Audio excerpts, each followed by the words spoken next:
Welcome back, ladies and gentlemen. So before we jump into the process of meiosis, let's do a real quick recap of mitosis because a lot of the same terminology is going to come back, very similar processes are going to come back with just key differences. So remember when we talked about mitosis, the general overall cell cycle, right? Every cell starts an interphase, and this is going to be the same both if we're talking about mitosis or meiosis. And that interphase, remember, gets split up into that G1 phase, the S phase, and the G2. So G1 being sort of that normal growth and function. If the cells are given the go-ahead to pass that G1 checkpoint, we'll go into the S phase, which is where the DNA will duplicate so that we have enough copies to send to those new cells.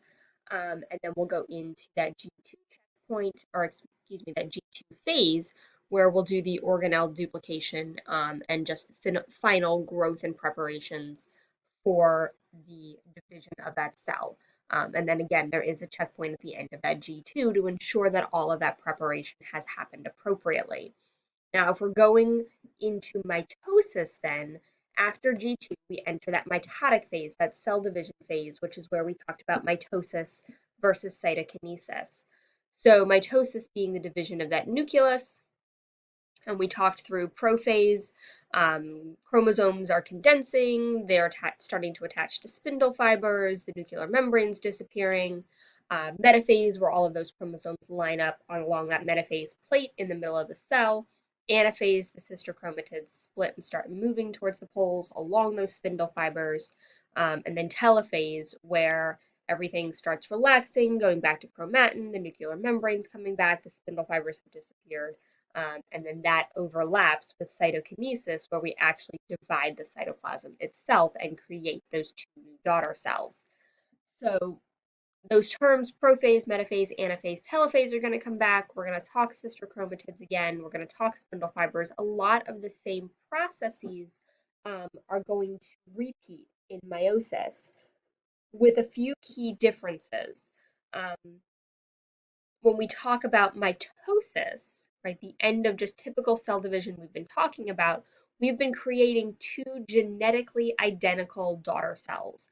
And if we're assuming this is happening in human cells, then it's a diploid cell to a diploid cell, right? So if I go through mitosis, they're genetically identical. So if I were to look at this original parent cell, this would be a 2N cell, and if we're talking humans, 46 chromosomes. The two cells that result from that would also be 2N cells with 46 chromosomes each. Okay. We're going to see when we go through meiosis that that's not going to necessarily be the case.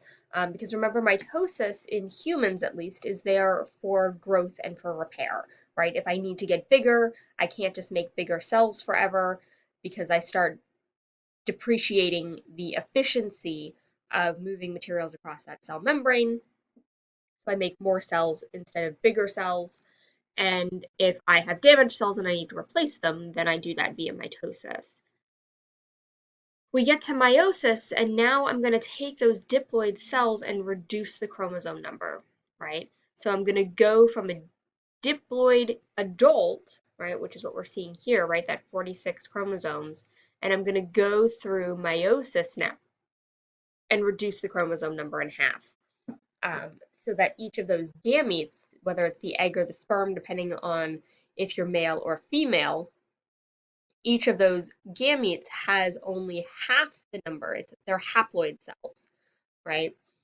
And that way, when we come back together via fertilization and we create that diploid zygote again, which eventually becomes the embryo and the baby and the next generation of adults, that we're consistently keeping the chromosome number the same, right? We're conserving that chromosome number is a way to put it.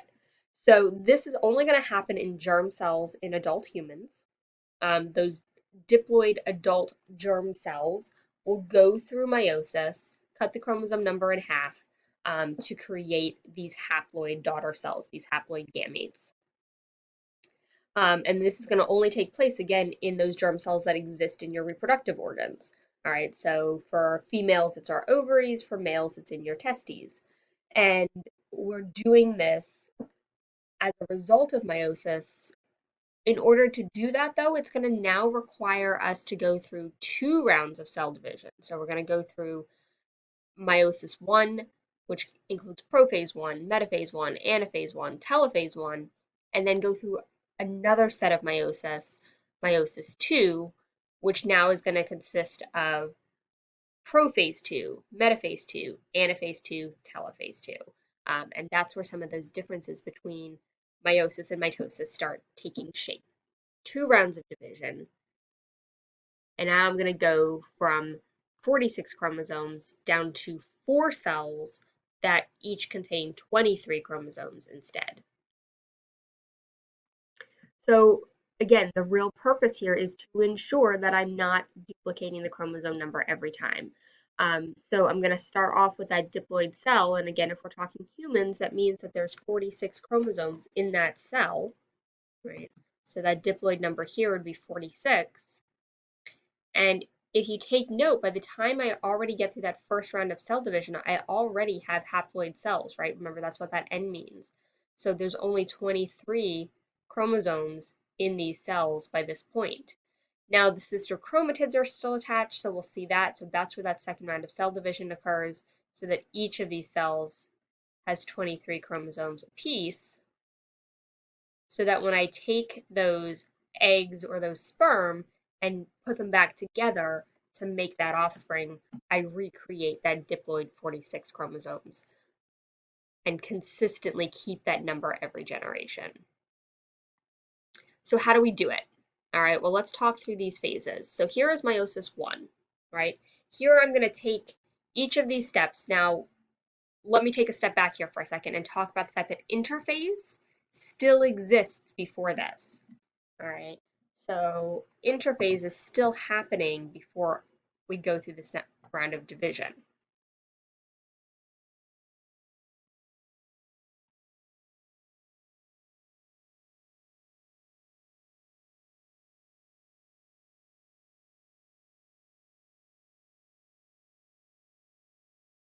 Okay, so we're still going to go through that G1, the S, and the G2. Okay, so we're still going to have some growth. We're still going to have the duplication of DNA. We're still going to prep and make some new organelles and ensure everything is accurate. There are still checkpoints here. Okay.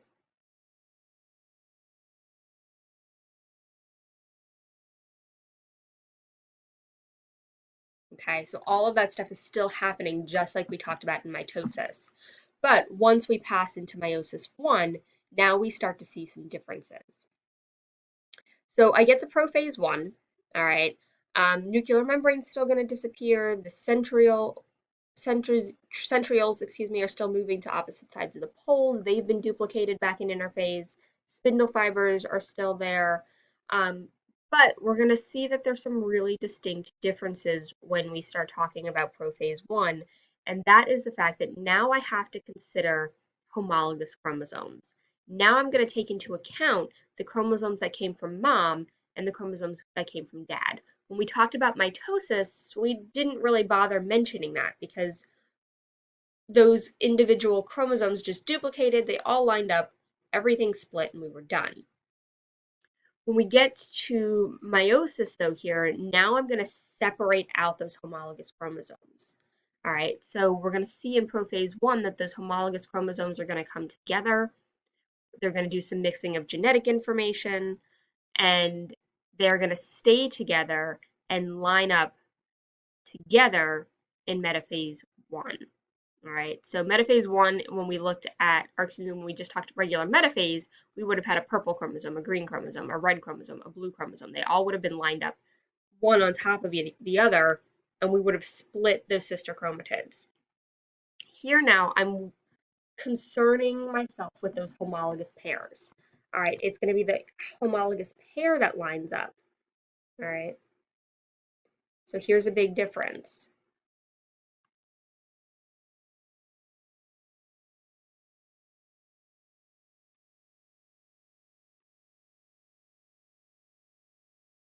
We're actually going to call this a tetrad. And if you think about it, tetra is 4, So I've got four chromatids, one, two, three, four. So those homologous chromosomes now are going to be what lines up along the metaphase plate. These tetrads are going to line up, all right? And it's going to be those homologous pairs now that separate, okay? So if I look at this, sister chromatids stay together.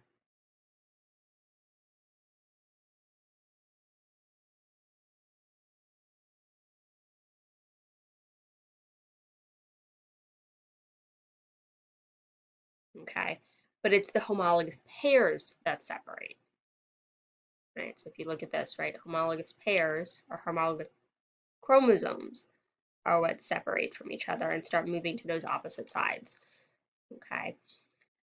So that by the time I get to the end of telophase 1 and cytokinesis, these cells are now haploid. And the reason they're haploid is because they only contain one set of chromosomes.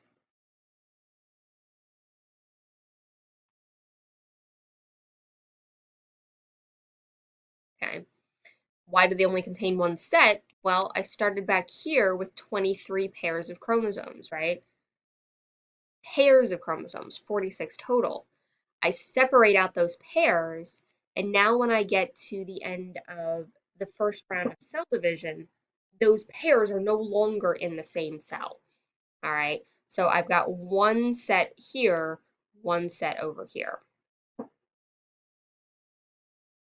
So prophase 1 is probably, or I should say, meiosis 1 as a whole, really, is where we see the biggest differences between mitosis and meiosis.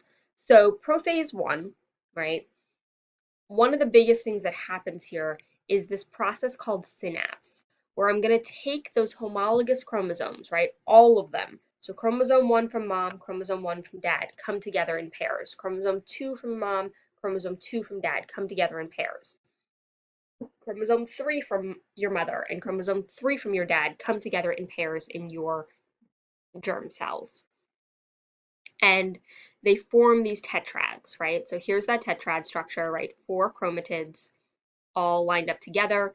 They still are cinched at the waist, just like those sister chromatids were before creating that centromere, and they're all held together. Now, the really cool thing about this tetrad is that it's going to allow this process called crossing over to occur. And we'll talk a little bit more about what that means later, but essentially we're going to be able to mix up genetic information from what your mom gave you and what your dad gave you so that when you go to pass that information on to your offspring, we've now mixed up the genetic information that you got before you pass it on. We're creating more genetic variation. And that genetic variation is huge when we talk about why sexual reproduction is such a big deal from an evolutionary standpoint. Remember that evolution is driven by genetic variation. The more variation there is in a population, the more stable it is, the more healthy it is, should an environment change, right? The environment's stable, we can do okay without all that variation. But if everybody's identical to each other and that change takes place, there's no other options for you to adapt and survive as a species. And so the species is way more likely to go extinct as a result of that. So sexual reproduction has lots of places in which this mixing up of genetic information takes place. And one of those things is here in prophase 1 with this process called crossing over.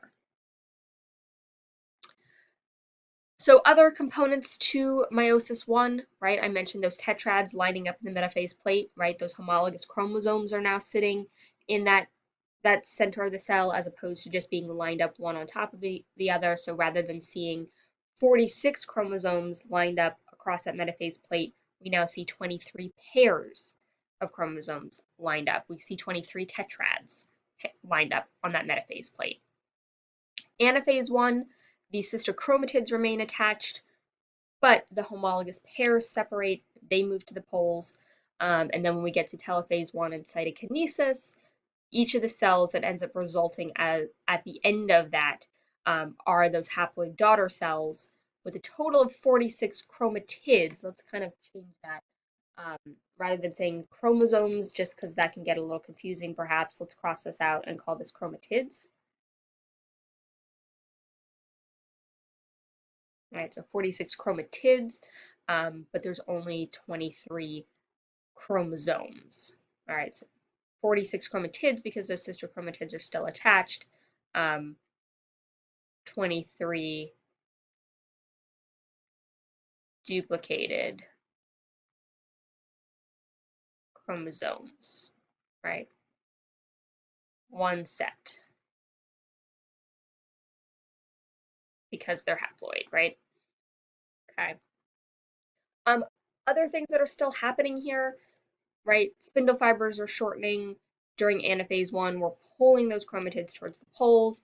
Telophase 1, the nuclear membrane still comes back and reforms, at least temporarily.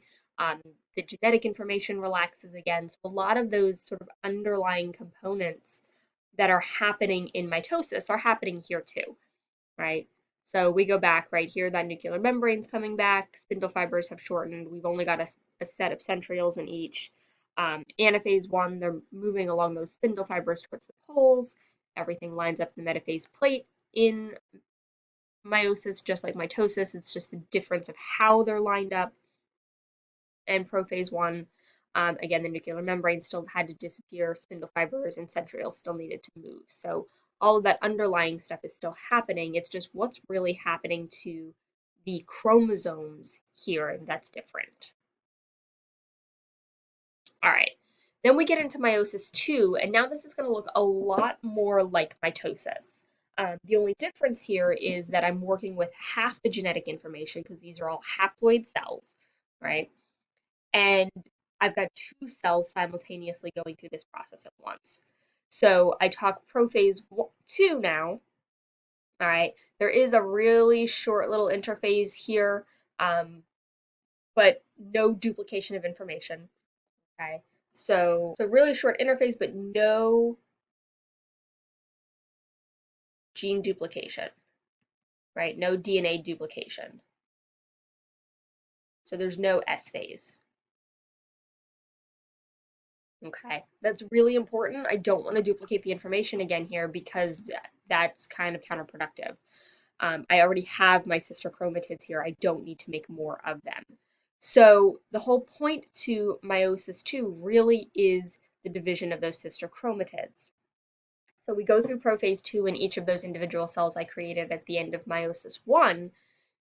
Centrioles still need to duplicate, move to the poles, nuclear membrane still needs to get out of the way. And now when I get to metaphase 2, I've got 23 chromosomes lined up here, 23 chromosomes lined up here along those metaphase plates. And now the sister chromatids are what splits here in anaphase 2, right? Okay, so those sister chromatids are now pulled apart from each other. Okay, so that they each end up into individual cells. I go through telophase 2 now, cytokinesis as well.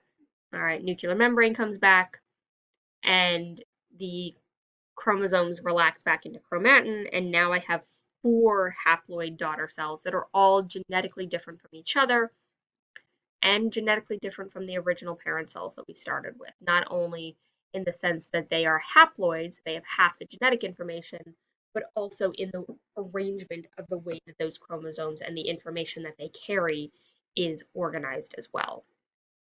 All right, so again, shortened to basically no interphase, but it's there. All right, remember again, there is no genetic duplication.